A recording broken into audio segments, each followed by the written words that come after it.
Bismillahirrahmanirrahim. Assalamualaikum warahmatullahi wabarakatuh.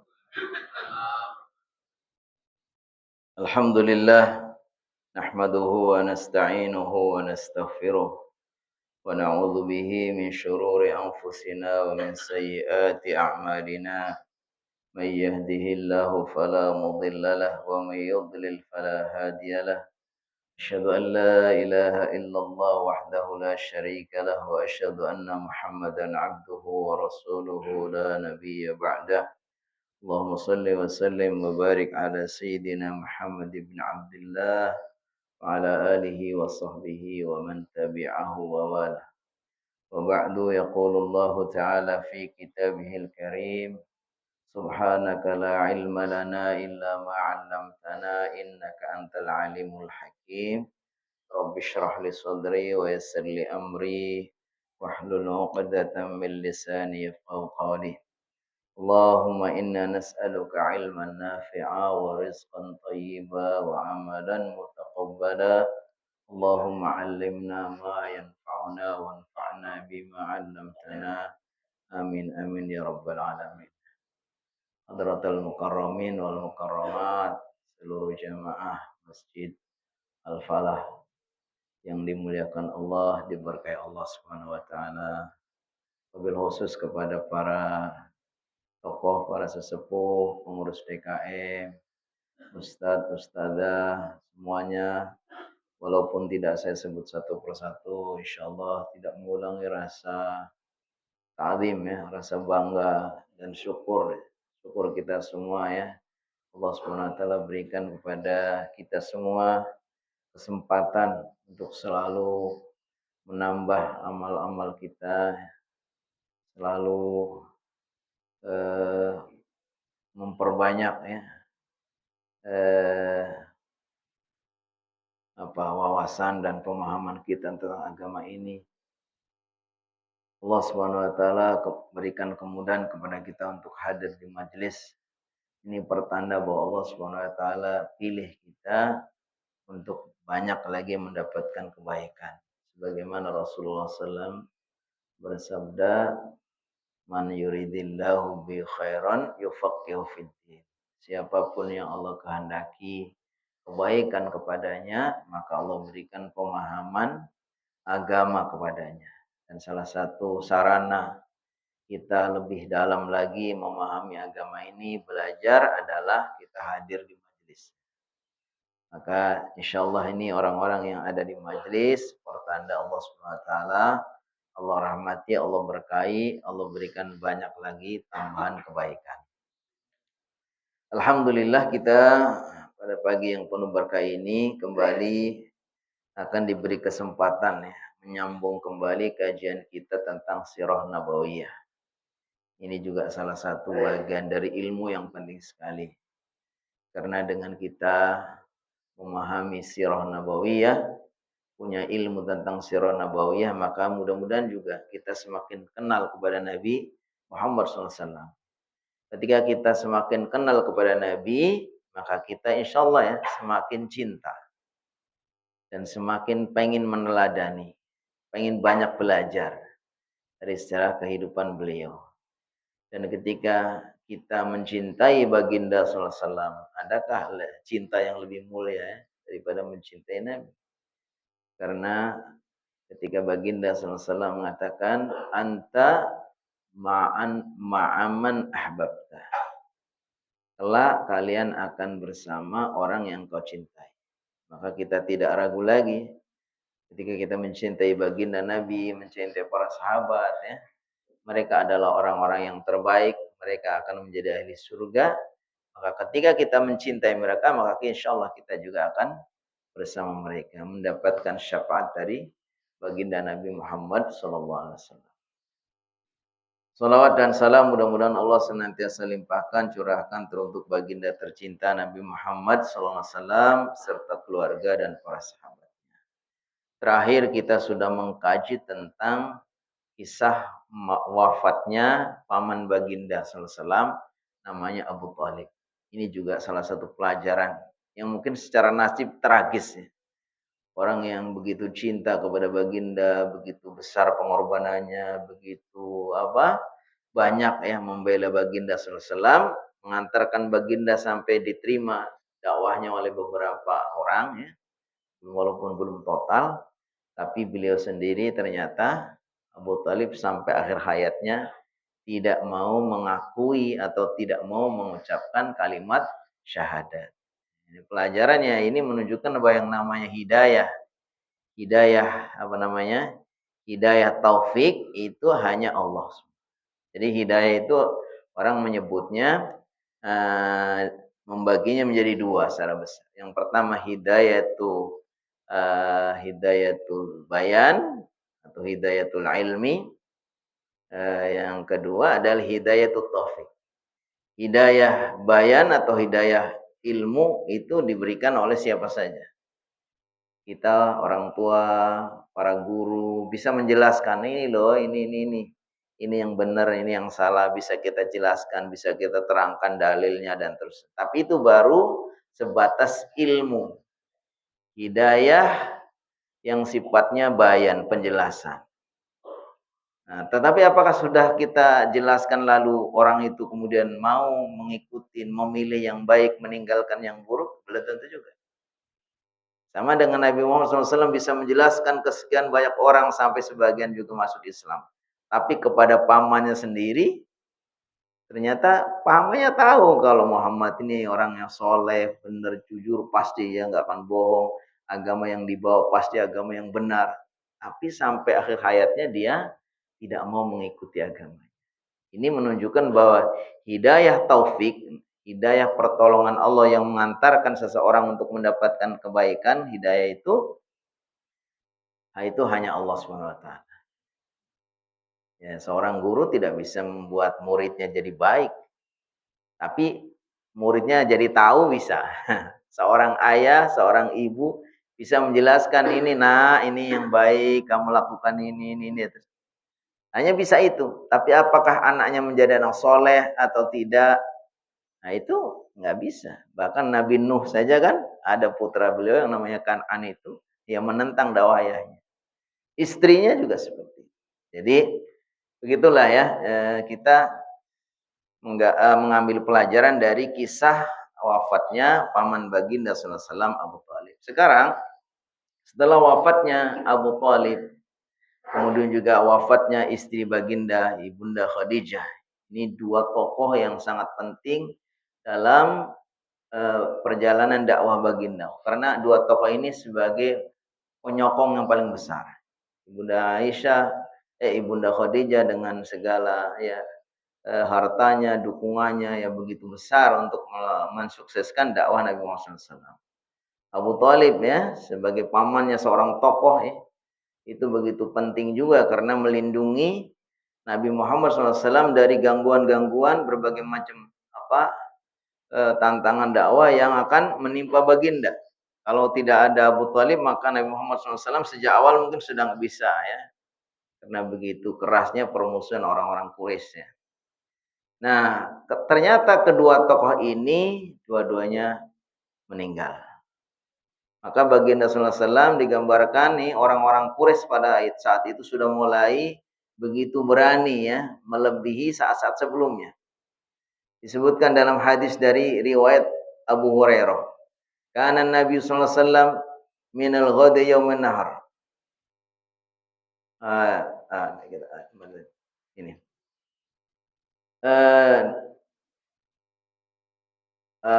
Ini hadisnya dari Ibunda Khadijah. Tadi salah saya baca. Jadi Ibunda Khadijah.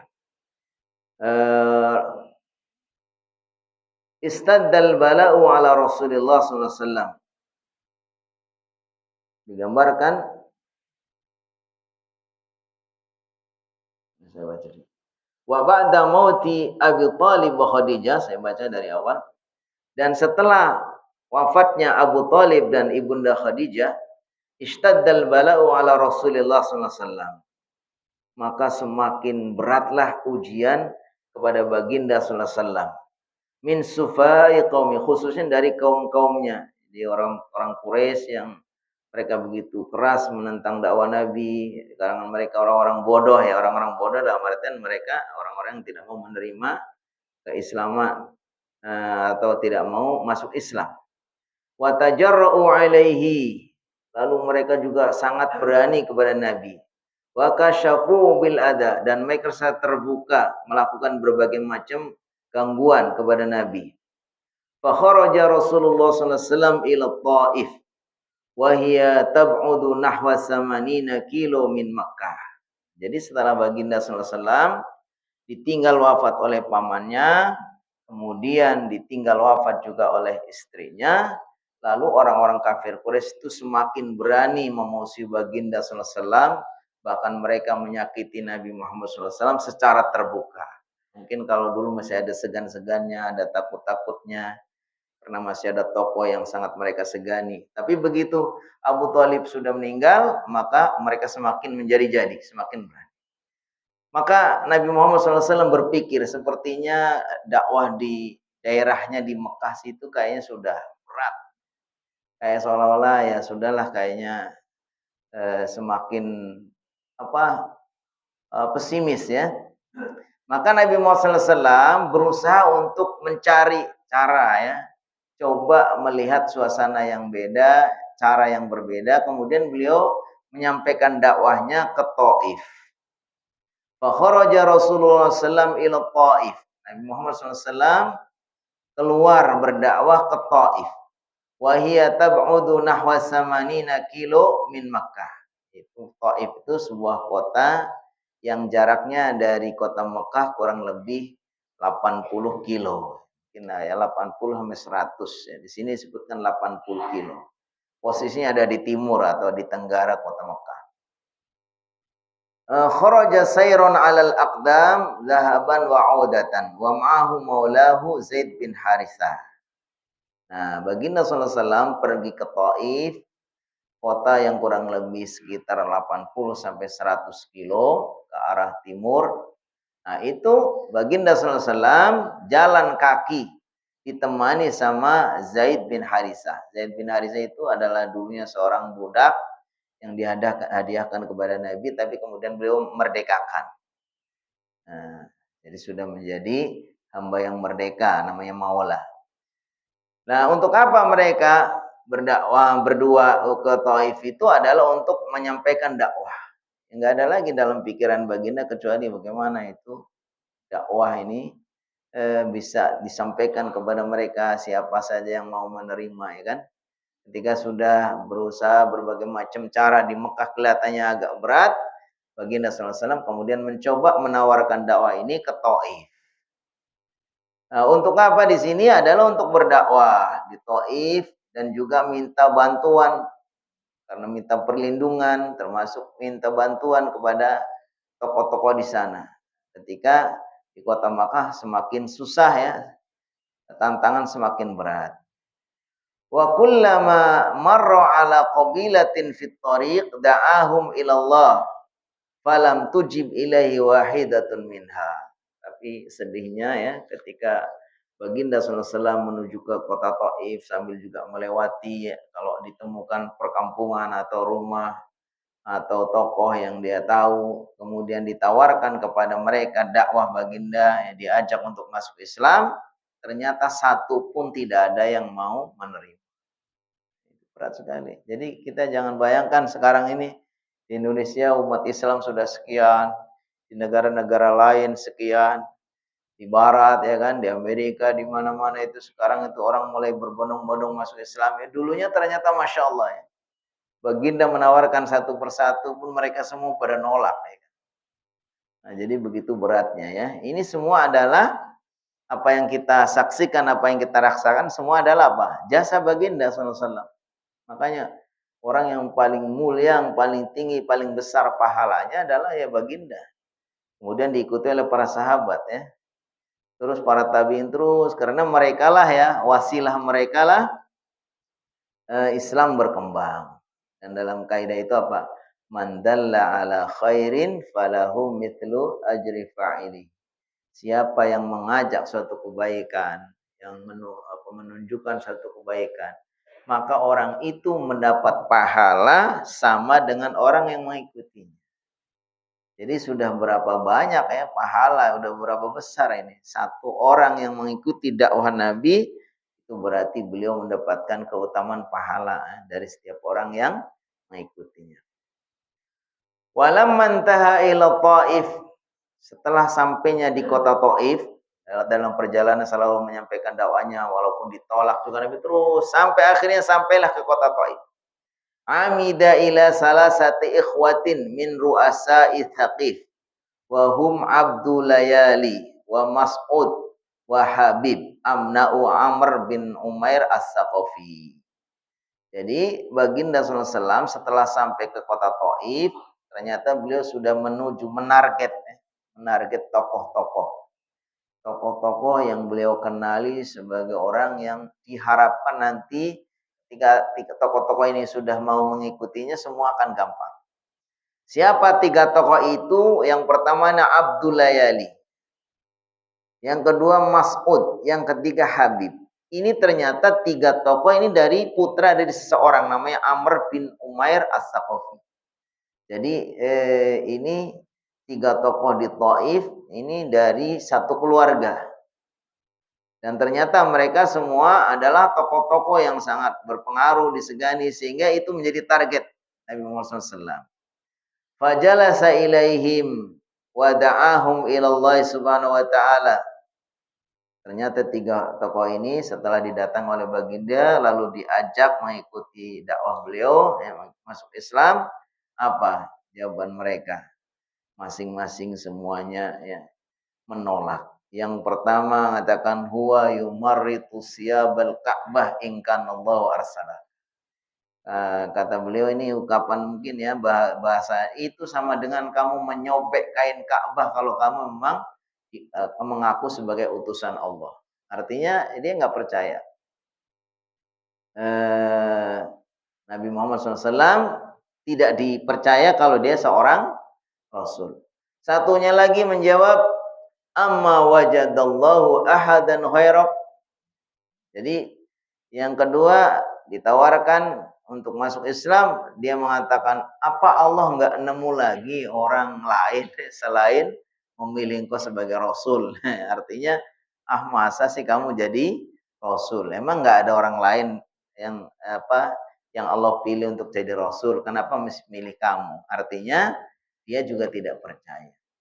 Wa qala salis, kemudian orang yang ketiga, wallahu la ukallimaka abadan. In kunta rasulan la anta a'zamu khataran. Kata yang ketiga, saya tidak akan berbicara sama kamu.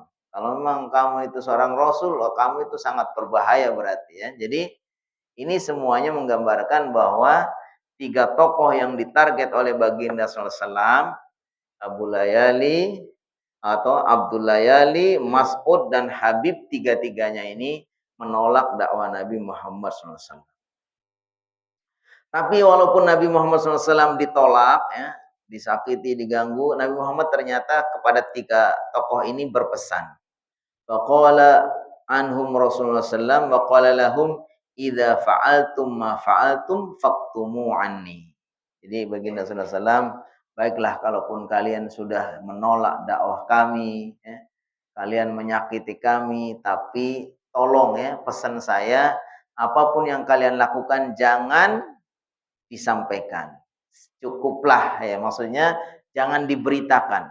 Jadi nasib tragis yang diterima Nabi Muhammad SAW dengan harapan nanti bisa dakwanya diterima di sana, ternyata malah ditolak ya, dan mereka menghina-hinakan, menyakitinya. Ternyata Nabi Muhammad masih punya harapan. Kalaupun seperti itu, tolong jangan diberitakan. Cukuplah ya. Jadi Nabi Muhammad SAW tidak mau dakwahnya ditolak, Nabi Muhammad disakiti di Taif ini kedengaran sama orang-orang Mekah. Karena akan mereka semakin menjadi-jadi. Ya kan? Kalau dikatakan kan apa saya bilang, kamu dimanapun nggak akan diterima gitu kan. Nah, jadi kalau sampai Nabi Muhammad di Taif itu ditolak, kemudian didengarkan sama orang-orang Mekah, maka orang-orang Mekah semakin apa? Semakin menghinakannya. Ya kan? Dimanapun nggak akan diterima kan begitu.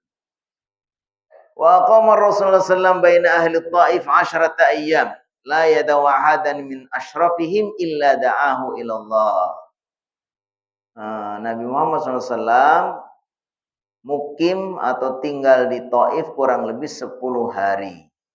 Dan selama 10 hari ini beliau tidak meninggalkan seseorang pun yang yang beliau anggap mulia atau tokoh-tokohnya, kecuali semua itu diajak, ya didakwai gitu kan.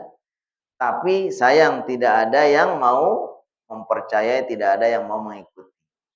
Faqalu, lalu mereka justru sebaliknya, sudah tidak mau menerima dakwah Nabi, justru mereka melakukan berbagai macam upaya untuk apa? Menyakitkan Nabi. Ada yang memprovokasi. Mereka mengatakan ukhruj min biladina. Ya, kalian harus pergi dari negeri kami. Kemudian mereka membujuk para sufaha, ya para hamba-hambanya, orang-orang bodohnya, anak-anaknya untuk mengusir Nabi Muhammad SAW. Lalu mereka berdiri berbaris, ya, dan mereka kemudian melempari baginda Nabi Muhammad SAW dengan batu sampai dikatakan hatta damiyat qadama, sampai baginda Nabi Muhammad SAW terluka, sampai darahnya pun mengucur mengalir sampai ke kakinya. Wa Zaid bin Harisah, sedangkan tadi Zaid bin Harisah itu hamba yang sudah dimerdekakan itu, yaqihi min nafsihi hatta asaba suja'a firasisa.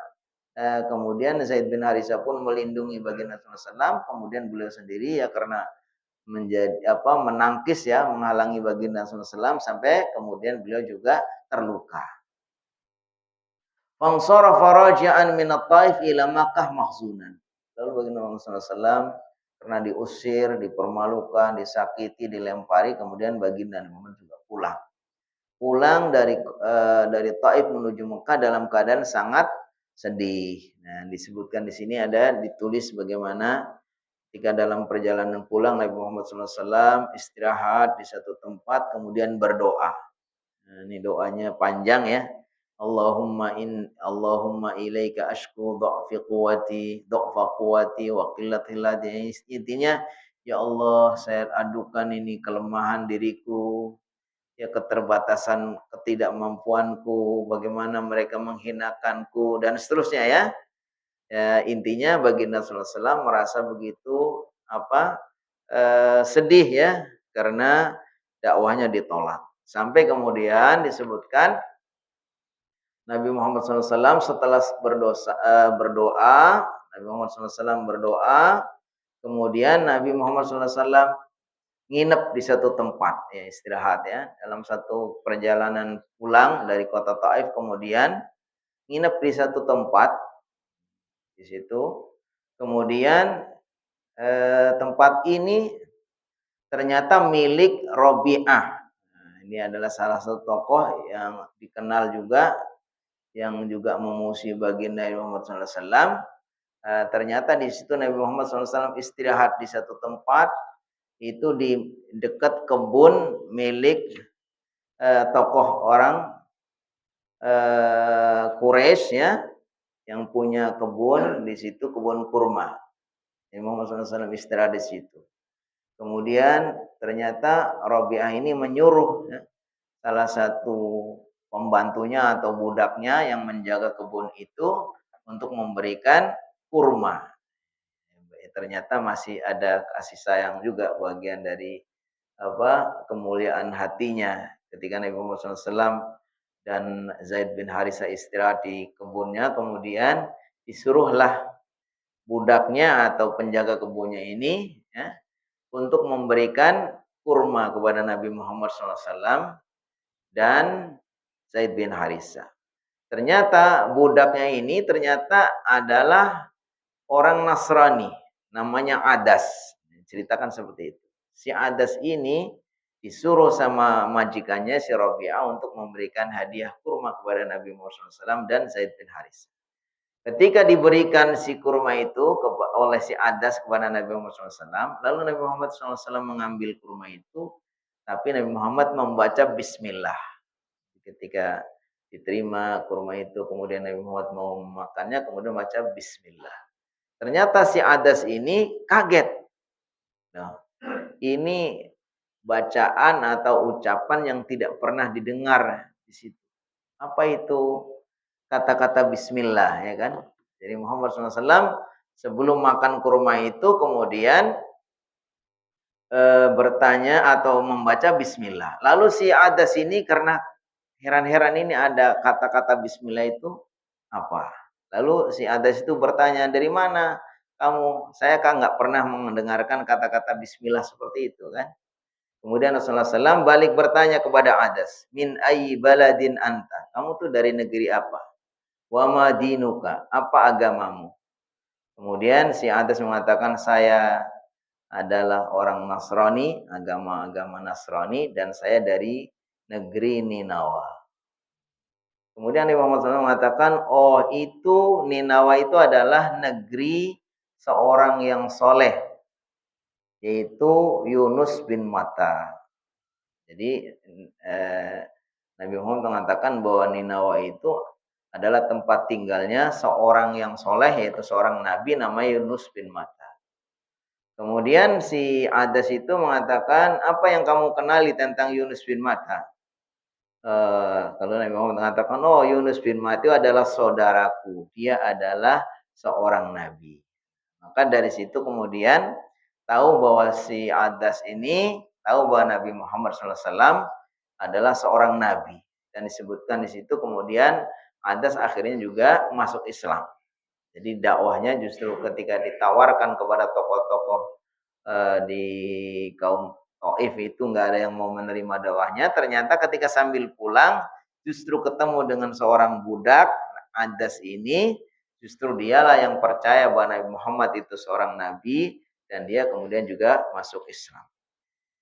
Kemudian lanjut disebutkan juga di sini kisah yang juga mungkin sering disebutkan dalam Sirah Nabawiyah tentang apa?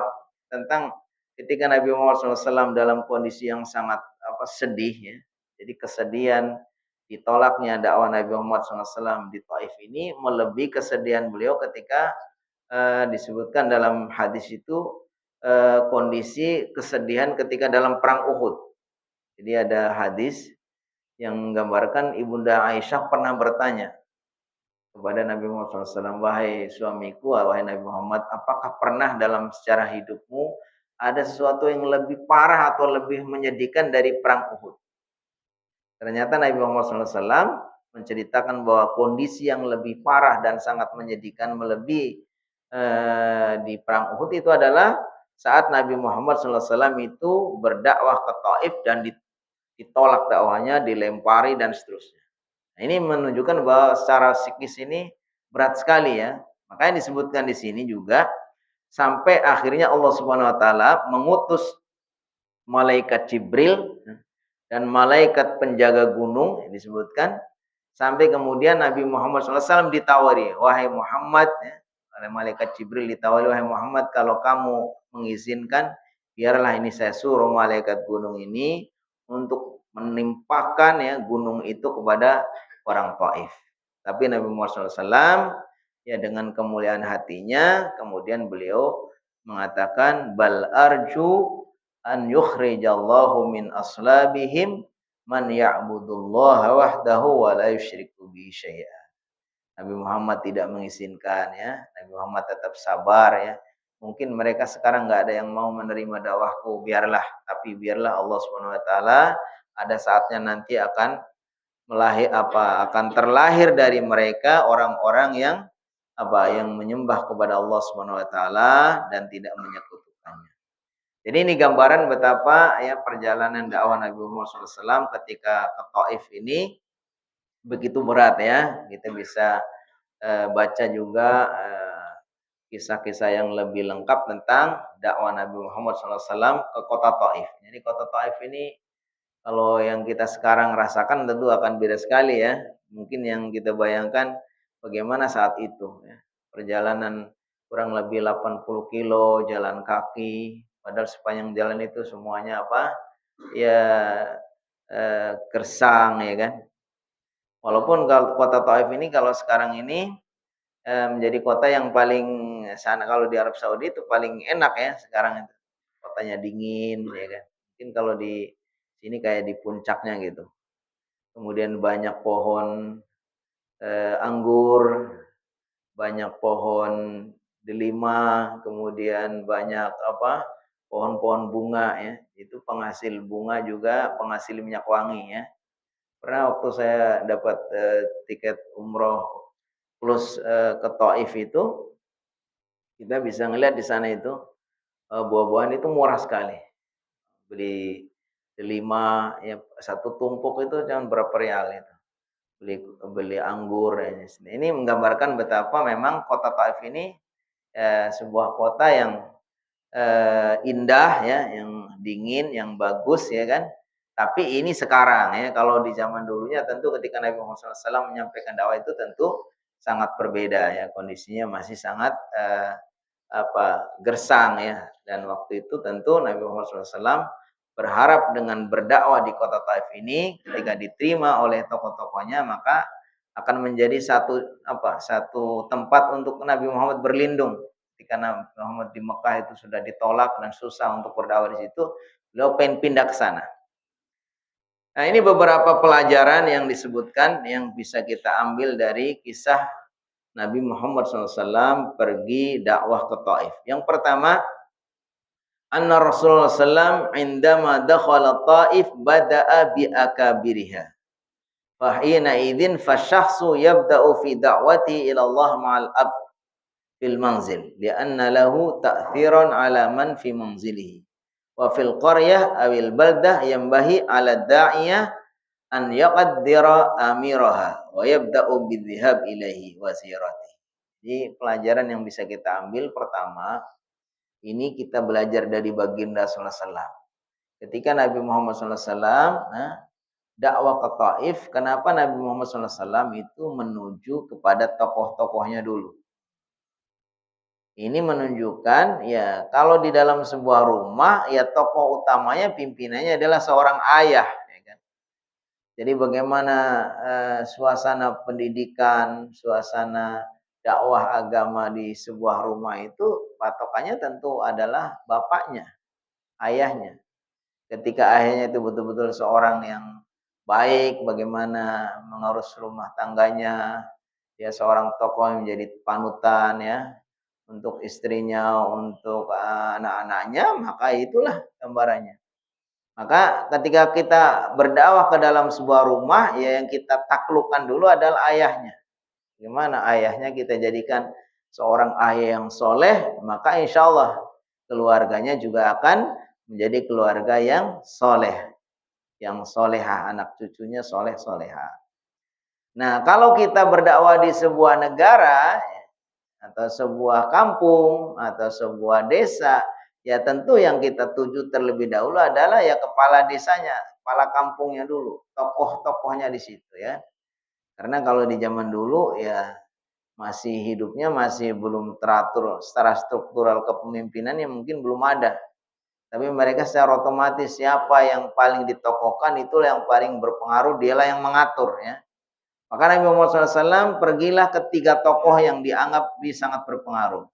Tadi Abdul Layali, kemudian Habib, kemudian satu lagi adalah Suhaib, yaitu Mas'ud ya. Mas'ud, Habib dan Abdul Layali. Ini tiga tokoh yang nanti diharapkan oleh baginda sallallahu alaihi wasallam setelah mereka mau masuk Islam, yang lain-lainnya akan ikut semua. Jadi pelajaran pertama yang kita bisa ambil ketika kita mau berdakwah, mau melakukan satu pendekatan sebuah wilayah, maka kita pastikan kenali dulu. Nah, kalau kita mungkin kalau mau KKN atau apa gitu dia kita mau melakukan satu kegiatan sosial ya kita minta izin dulu ya. Kita datang. Kalau di masjid kita silaturahim ke DKM-nya.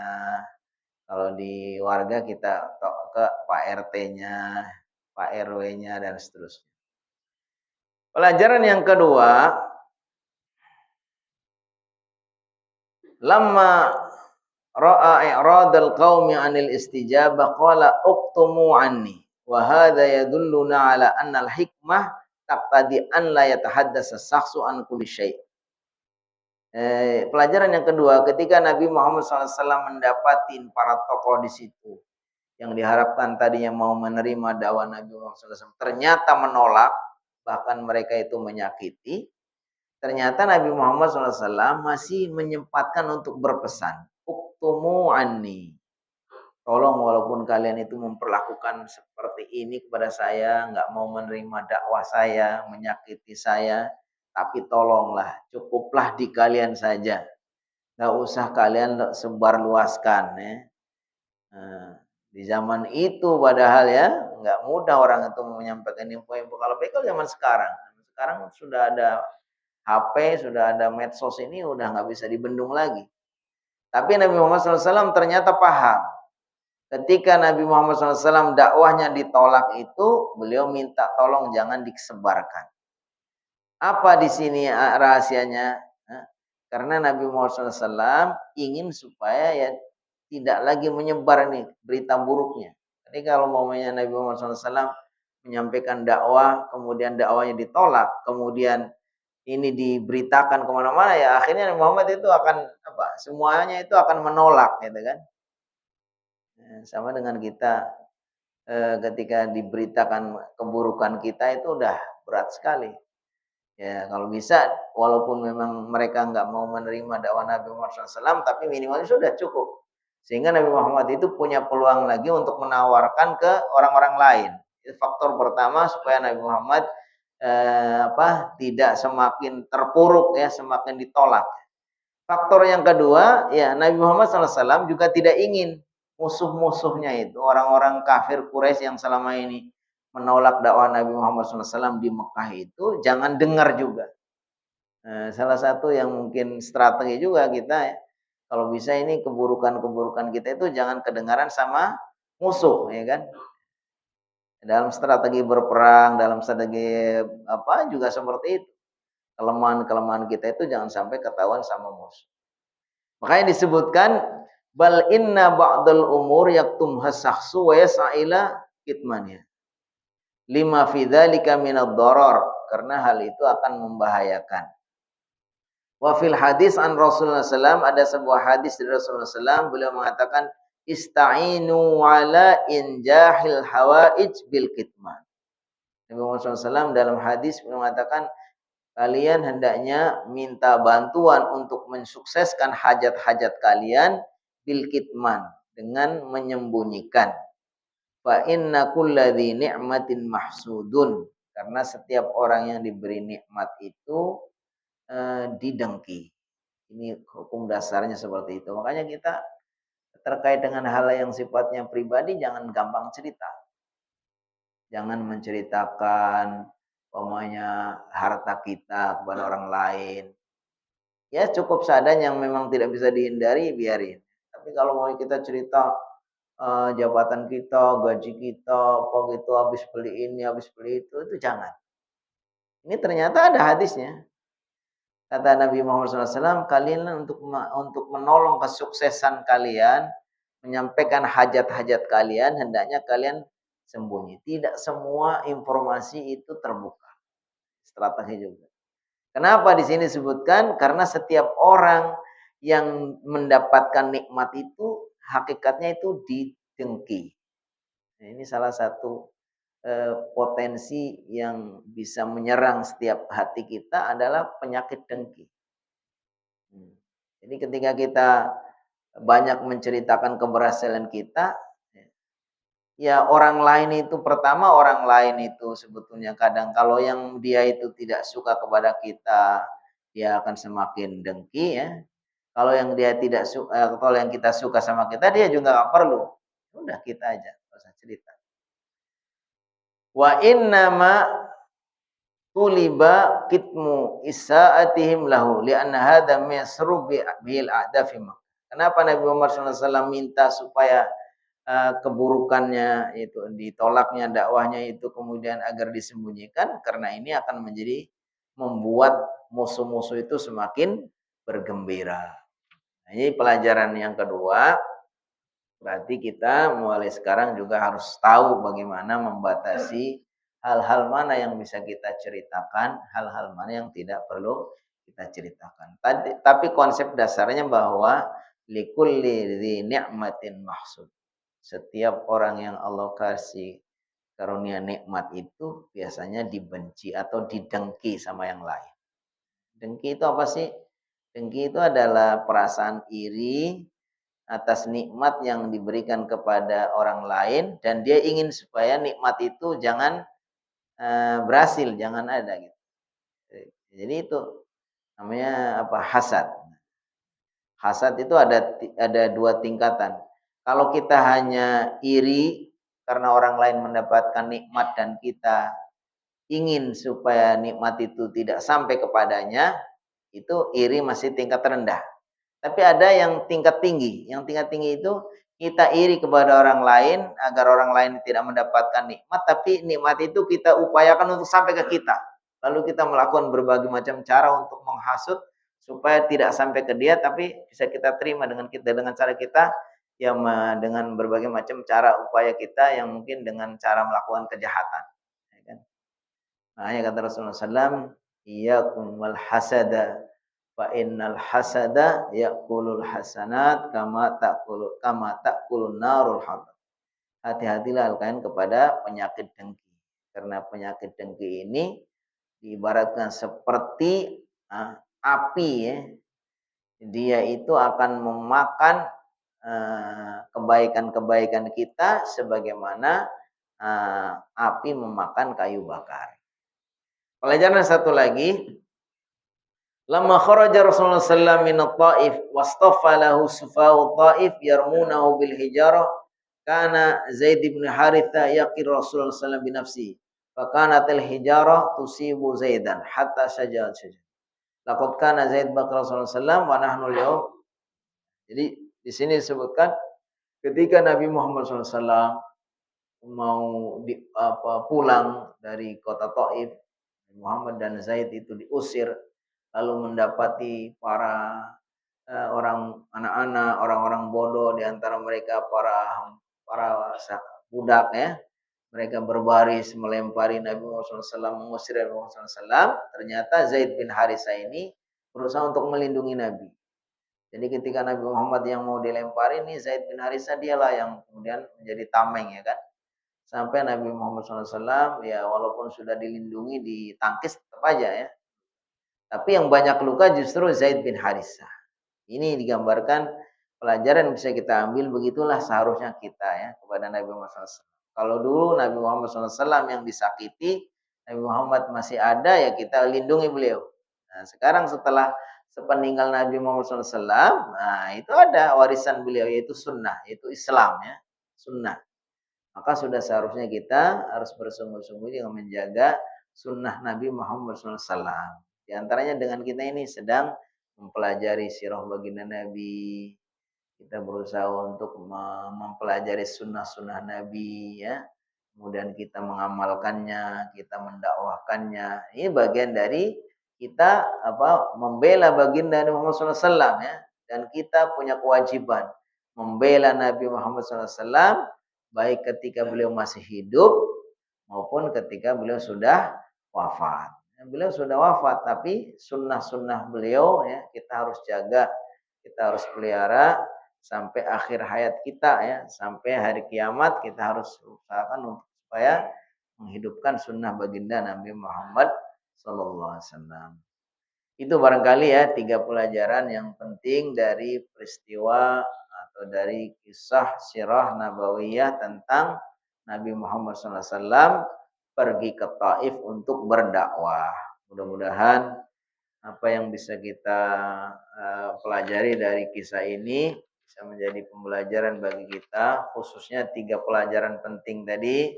Yang pertama, ketika kita berdakwah, kita mulai dengan cara menaklukkan ya, mendakwai para tokohnya. Karena ketika tokoh-tokoh itu yang sudah mau mengikuti dakwah kita, maka otomatis anak buah mereka, para pengikutnya akan mengikuti juga sehingga kita akan lebih mudah. Yang kedua, kita harus juga bisa tahu ya, apalagi di zaman medsos sekarang ini yang begitu mudah informasi tersebar, maka kita harus tahu mana hal-hal yang menjadi rahasia, mana-mana yang bisa kita informasikan ya, mana yang menjadi informasi umum bisa menjadi dikonsumsi oleh semua orang, mana yang harus menjadi informasi pribadi. Tapi terkait dengan hal-hal yang menjadi prestasi nikmat ya, kenikmatan-kenikmatan duniawi dan seterusnya, hendaknya kita jangan informasikan. Karena Rasulullah SAW mengatakan, "Likulli dzi ni'matin mahsudun." Setiap orang yang diberi nikmat itu sebetulnya dia punya potensi untuk didengki. Orang lain akan dengki, ya. Bahkan ada orang mengatakan, "Kalau kamu belum didengki sama orang, berarti kamu itu belum berhasil." Jadi ciri-ciri orang itu apakah dia didengki atau dia itu dikasihani, itu menentukan prestasi dia. Kalau orang itu baru kasihan kepadanya, berarti dia orang gagal. Aduh kasihan banget dia itu. Wah kasihan banget. Kalau dikasihani, itu tandanya dia itu belum berhasil. Tapi kalau orang tuh iri kepadanya, nah itu berarti dia berhasil secara prestasi duniawi ya. Jadi kalau orang masih, aduh kasihan banget tuh dia bantu, dah aduh janganlah dia. Nah itu belum berhasil. Tapi kalau dia sudah didengki, orang sudah mulai, oh apa dia itu mah itu tandanya dia sudah berhasil. Ada yang mengatakan seperti itu. Pelajaran yang ketiga tadi, hendaknya kita walaupun baginda Nabi Muhammad SAW sudah wafat ya, tapi beliau meninggalkan ya sunnahnya. Dan sunnah ini wajib kita jaga ya dengan segala upaya kita. Sebagaimana tadi Zaid bin Harithah melindungi baginda Nabi Muhammad SAW, maka kita umatnya yang masih hidup wajib juga untuk melindungi sunnah-sunnah baginda Nabi Muhammad SAW dengan mempelajarinya, mengamalkannya dan mendakwahkannya. Wallahu a'lam bishawab. Itu mungkin yang bisa kita pelajari. Mudah-mudahan bermanfaat. Bila ada yang mau menambahkan atau ada yang menyampaikan sesuatu baik sesuai dengan tema maupun di luar tema, falyatafadhal mashkuran. Mari, silakan.